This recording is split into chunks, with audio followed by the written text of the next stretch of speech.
মুখ্যমন্ত্রী শুভেন্দু অধিকারী তিনি এসে পৌঁছলেন ইন্দ্রজিৎ মণ্ডলের বাড়িতে। ইন্দ্রজিৎ মণ্ডলের বাড়িতে মুখ্যমন্ত্রী শুভেন্দু অধিকারী তিনি ইন্দ্রজিৎ মণ্ডলের বাড়িতে ঢুকছেন। প্রশাসনের আধিকারিকরা তারা কথা বলার চেষ্টা করছেন এবং শুভেন্দু অধিকারী তিনি প্রশাসনের আধিকারিকদের সাথে কথা বলছেন।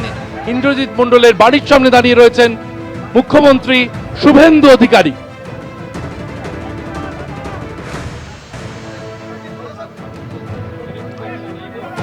রাজ্য প্রশাসনের পুলিশ আধিকারিকরা তারা পৌঁছে গিয়েছেন এবং তাদেরকে সঙ্গে নিয়ে ইন্দ্রজিৎ মণ্ডলের বাড়িতে ঢুকলেন মুখ্যমন্ত্রী শুভেন্দু অধিকারী। যে ছবি আমরা দেখতে পাচ্ছি সেখানে ইন্দ্রজিৎ মণ্ডলের বাড়িতে ঢুকেছেন মুখ্যমন্ত্রী শুভেন্দু অধিকারী, প্রশাসনের আধিকারিকরা তার সঙ্গে রয়েছেন এবং ইন্দ্রজিৎ মণ্ডলের পরিবারের সদস্যদের সঙ্গে কথা বলছেন মুখ্যমন্ত্রী শুভেন্দু অধিকারী।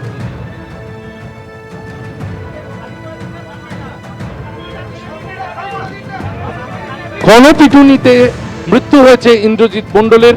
পরিবারের অভিযোগ, ধর্ষণের অভিযোগ তার উপর চাপিয়ে ইন্দ্রজিৎ মণ্ডলকে তার বাড়ি থেকে মারতে নিয়ে যায় অভিযুক্তরা এবং তাকে কার্যত রাস্তায় ফেলে পিটিয়ে তারকে খুন করা হয় এমনটাই অভিযোগ।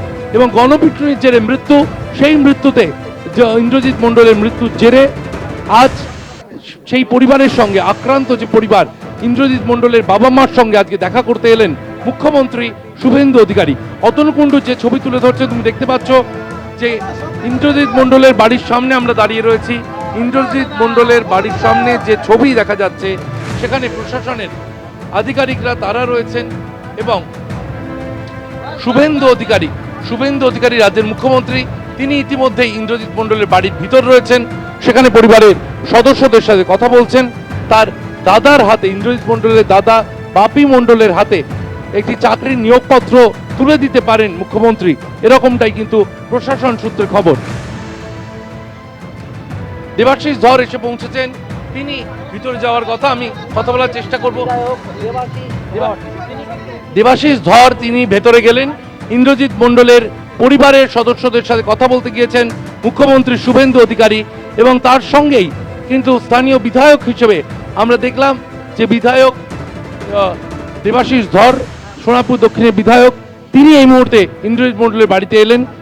এবিপি আনন্দ, এগিয়ে থাকে, এগিয়ে রাখে।